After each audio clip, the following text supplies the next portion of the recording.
10 দিনের রিমান্ড মঞ্জুর সাবেক আইনমন্ত্রী আনিসুল হক এবং প্রধানমন্ত্রীর বেসরকারি বিনিয়োগ উপদেষ্টা সালমান এফ রহমানের বিরুদ্ধে নিউ মার্কেট থানায় একটি খুনের মামলার এগেনস্টে তাদের বিরুদ্ধে আদালতে আপিল করলে আদালত তখন তাদেরকে 10 দিনের রিমান্ড মঞ্জুর করেন।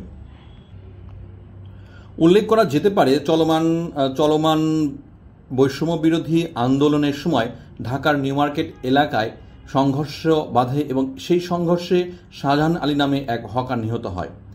এই হকার খুনের মামলায় সাবেক মন্ত্রী আনিসুল হক এবং সালমান এফ রহমানের নাম অন্তর্ভুক্ত করা হয়।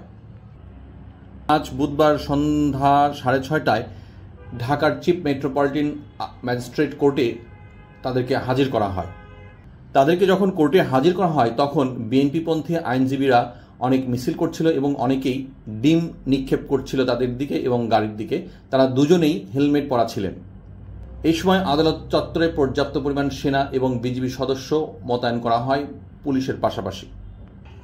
জানা যায় তাদের দুজনের ক্ষেত্রে পুলিশ 10 দিনের রিমান্ড আবেদন করেন এবং বিজ্ঞ আদালত তাদের ক্ষেত্রে 10 দিনের রিমান্ডই মঞ্জুর করেন।